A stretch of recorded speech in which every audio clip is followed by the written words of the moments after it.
Knock, knock. Who's there? It's Dr. Stella Spark, ready for our daily dose of science fun. Before we dive in, I want to remind you of something important. Remember how we talked about positive self-talk?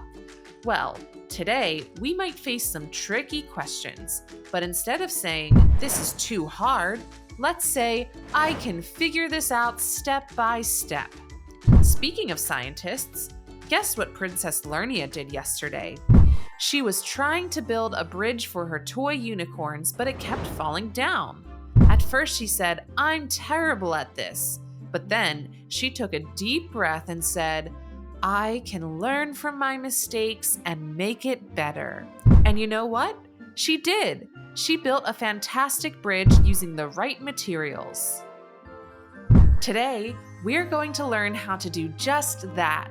Choose the right materials for different jobs based on their properties. Here's what we'll discover in today's video. 1. How different properties make materials good for different jobs. 2. How to choose the best material for a specific task. And 3. How to solve real-world problems using our knowledge of matter properties. For our activity today, you'll need a piece of paper, a pencil or crayon, and your imagination. Are you ready? First, let's think about why we choose certain materials for different jobs. Imagine you're making a ball to play with. Would you make it out of rocks? Of course not. Rocks are too hard and heavy, and they might hurt if you throw them. A good ball is usually a bit flexible and not too heavy, like a rubber ball or a foam ball. Now, let's do a fun activity.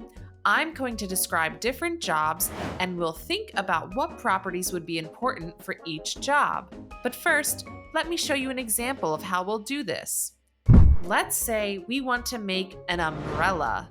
What properties should the material have?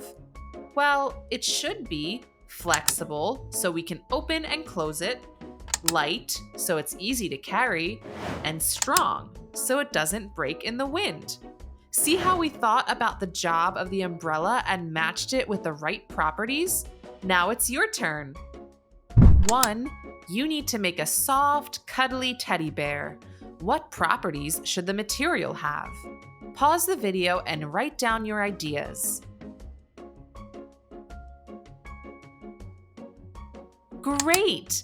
It should be soft in texture, light in weight, and maybe a little flexible.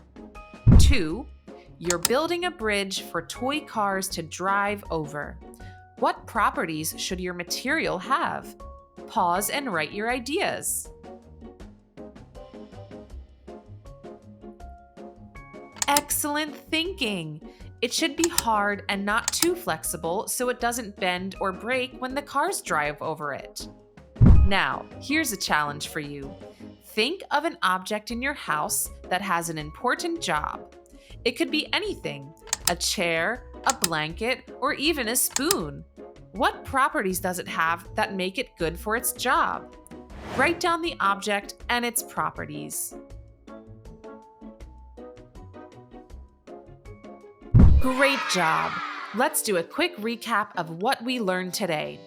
1. Different properties make materials good for different jobs. 2. We can choose the best material for a task by thinking about what properties are needed. And 3. Understanding matter properties helps us solve real-world problems. And now, oh my stethoscope! I feel something tingling in my doctor's coat pocket. I think it might be an Argo Star trying to appear, but it needs your help. Here's what you need to do. Stand up and get ready to move. When I say hard, I want you to freeze like a statue. When I say soft, I want you to wiggle like jelly. And when I say heavy, I want you to stomp your feet. Are you ready? Let's go.